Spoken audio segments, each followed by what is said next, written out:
GS ocean academy में आप सबका फिर से स्वागत अभिनंदन है। हमारा जीएस का टेस्ट सीरीज लगातार चल रहा है, लेकिन चैनल द्वारा आपके लिए आज से जीएस का सुपर फास्ट सीरीज भी लाया जा रहा है, जिसमें आज का हमारा टॉपिक भूगोल के 50 प्रश्न है, सभी परीक्षाओं के लिए बहुत इम्पॉर्टेंट।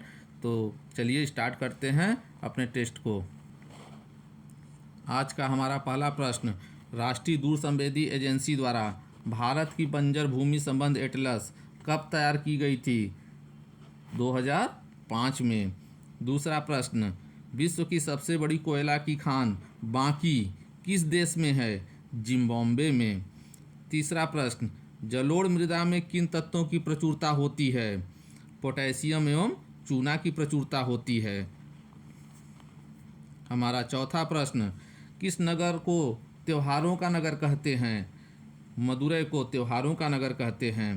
पांचवा प्रश्न, सर्वाधिक नमी धारण क्षमता किस मृदा में पाई जाती है? मटियार दोमट या काली मृदा में सर्वाधिक नमी धारण क्षमता पाई जाती है। छठवां प्रश्न, एशिया के अंडों की टोकरी किसे कहते हैं? आंध्र प्रदेश को एशिया के अंडों की टोकरी कहते हैं। हमारा सातवां प्रश्न, उत्तर प्रदेश में करेल की संज्ञा से किस मृदा को जाना जाता है? तो काली मृदा को करेल की संज्ञा से जाना जाता है। हमारा आठवां प्रश्न, भारत के जुड़वा नगर हैदराबाद सिकंदराबाद के बीच कौन सी झील है? हुसैन सागर झील। नौवां प्रश्न, उत्तरी तथा दक्षिणी भारत के बीच प्राकृतिक विभाजक के रूप में कौन सी पर्वत श्रेणी जानी जाती है? तो इसका सही आंसर होगा विंध्य श्रेणी। 10वां प्रश्न, क्षेत्रफल की दृष्टि से विश्व का सबसे बड़ा भू आवेष्टित देश कौन सा है? मंगोलिया। 11वां प्रश्न, संसार की सर्वाधिक पुरानी पर्वत श्रेणी कौन है? अरावली श्रेणी। 12वां प्रश्न, देश का सबसे बड़ा कंक्रीट बांध आंध्र प्रदेश में कृष्णा नदी पर बना है, उसका नाम क्या है? नागार्जुन सागर बांध। हमारा 13वां प्रश्न, दिल्ली रिज किस पर्वत श्रृंखला का पूर्वी विस्तार है? अरावली श्रेणी का।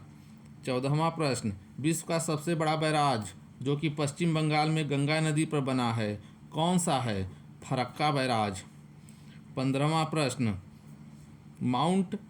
माउंट आबू पर्यटक स्थल जहां जैनियों का प्रसिद्ध धर्मस्थल दिलवाड़ा का जैन मंदिर है, कहाँ स्थित है? अरावली श्रेणी में। हमारा 16वां प्रश्न, भारतीय गैस प्राधिकरण की स्थापना कब की गई थी? 1984 ईस्वी में। 17वां प्रश्न, उत्तर भारत में चलने वाली लू का तापमान कितना होता है? 45 से 50 डिग्री सेंटीग्रेड। 18वां प्रश्न, भोपाल किन नदियों के दोआब में स्थित है? बेतवा एवं पार्वती जो कि जबलपुर में है के दोआब में स्थित है। हमारा 19वां प्रश्न, इलायची की खेती के लिए कौन सी मिट्टी उपयुक्त होती है? लैटराइट मिट्टी। हमारा 20वां प्रश्न, धुआंधार जलप्रपात कहाँ स्थित है? जबलपुर में। किस नदी पे? नर्मदा नदी पे। हमारा 21वां प्रश्न, विश्व में कपास की संकर जाति उत्पन्न करने का श्रेय किस देश को है? भारत को है। हमारा 22वां प्रश्न देख लेते हैं। निचली गंगा नहर कहाँ से निकाली गई है? नरौरा के निकट से निचली गंगा नहर निकली है। हमारा 23वां प्रश्न, किस मिट्टी में नाइट्रोजन की मात्रा सबसे न्यूनतम होती है? काली मिट्टी में नाइट्रोजन की मात्रा न्यूनतम होती है। हमारा 24वां प्रश्न, मैटूर परियोजना किस नदी पर बना है? कावेरी नदी पर। हमारा 25वां प्रश्न, तंबाकू की खेती मिट्टी के किस तत्व को समाप्त कर देती है? पोटास को। हमारा 26वां प्रश्न, मेरठ सहारनपुर तथा मुजफ्फरनगर में मुख्यतः किस नहर द्वारा सिंचाई होता है? पूर्वी यमुना नहर के द्वारा। हमारा 27वां प्रश्न, विश्व की सबसे लंबी घाटी कौन सी है? जॉर्डन नदी घाटी। हमारा 28वां प्रश्न, खटीमा जल विद्युत गृह किस नहर पर बनाया गया है? शारदा नहर पर। हमारा 29वां प्रश्न, हरिके बांध से कौन सी नहर निकाली गई है? इंदिरा गांधी नहर निकाली गई है हरिके बांध से। हमारा 30वां प्रश्न, राजस्थान की प्रमुख जनजातियाँ कौन कौन सी है? तो राजस्थान की प्रमुख जनजातियाँ मीणा, भील, गरसिया, बंजार कोली, खारी और कलबेला है। हमारा 31वां प्रश्न, आयरलैंड का अंतरिम पठार किस प्रकार का पठार है? लावा निर्मित पठार है आयरलैंड का अंतरिम पठार। हमारा 32वां प्रश्न, हिमाचल प्रदेश की प्रमुख जनजातियाँ कौन कौन सी हैं?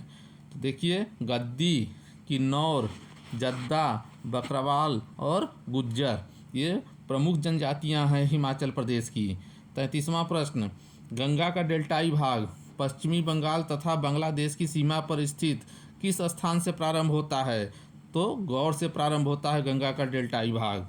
हमारा 34वां प्रश्न देखिए, जम्मू कश्मीर की प्रमुख जनजातियाँ कौन कौन सी हैं? तो याद रखे रहिएगा, बकरावाल, गुज्जर जो कि मुस्लिम धर्मावलंबी होते हैं, और चौपान, ये जम्मू कश्मीर की प्रमुख जनजातियाँ हैं। 35वां प्रश्न, कोसी नदी जिसका उद्गम स्थल गोसाई थान है, किस और नाम से जाना जाता है? अरुण नदी के नाम से जाना जाता है। हमारा 36वां प्रश्न, किस तट पर वर्षा लौटते हुए मानसून द्वारा होती है?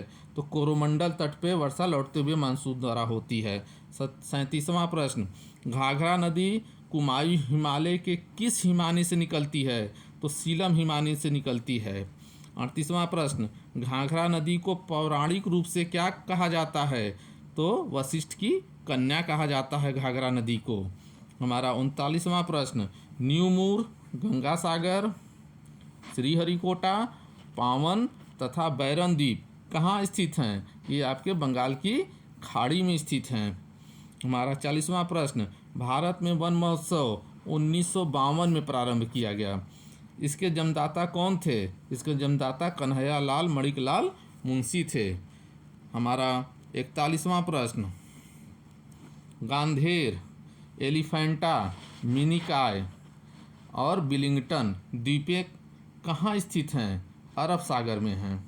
हमारा 42वां प्रश्न, गंगा के बाएं किनारे पर मिलने वाली नदियाँ कौन कौन सी हैं? तो याद रखे रहिएगा, रामगंगा, गोमती, घाघरा, ताप्ती, गंडक और कोसी, ये गंगा के बाएं किनारे से मिलने वाली नदियाँ हैं। हमारा अगला प्रश्न, गंगा के दाएं किनारे पर मिलने वाली नदियाँ कौन कौन सी हैं? तो याद रखे रहिएगा, बेतवा, टोंस, केन, सोन, चंबल, यमुना और सिंधु, ये दाएं किनारे से मिलने वाली नदियां हैं गंगा से। हमारा 44वां प्रश्न, मुंबई से गोवा तक के पश्चिमी तट की संज्ञा क्या कहलाता है? कोंकण तट। मुंबई से गोवा के बीच जो तट होता है कोंकण तट। हमारा अगला प्रश्न देखते हैं, हमारा 45वां प्रश्न, किस मछली को गरीबों की मछली कहा जाता है? तो हेरिंग मछली। हेरिंग मछली को गरीबों का मछली कहा जाता है। 46वां प्रश्न, कनारी तट का विस्तार कहाँ से कहाँ तक है? तो कनारी तट का विस्तार गोवा से मंगलोर तट तक है।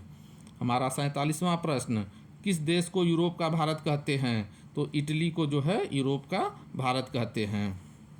हमारा 48वां प्रश्न, समान आयतन वाले बिंदुओं को मिलाने वाली रेखा को क्या कहते हैं? आइसोकोर। आइसोकोर समान आयतन वाले बिंदुओं को मिलाने वाली रेखा। हमारा 49वां प्रश्न, मानव जनसंख्या के समान घनत्व वाले स्थानों को मिलाने वाली रेखा को क्या कहते हैं? आइसोपाइकनिक। आइसोपाइकनिक यानी मानव जनसंख्या के समान घनत्व वाले स्थानों को मिलाने वाली रेखा। हमारा 50वां और अंतिम प्रश्न, कैलिफोर्निया तथा फ्रांस के तट पर पहले सार्डाइन मछली बड़ी मात्रा में पकड़ी जाती थी, परंतु क्या कारण है कि इनकी संख्या कम हो गई? तो इसका कारण है सामुद्रिक प्रदूषण के कारण सार्डाइन मछली जो है कैलिफोर्निया और फ्रांस के तट पर कम हो गई। इस तरह से हमारा ये टेस्ट सीरीज खत्म होता है। अगला सुपरफास्ट जीएस फिर ला रहे हैं, तब तक के लिए धन्यवाद।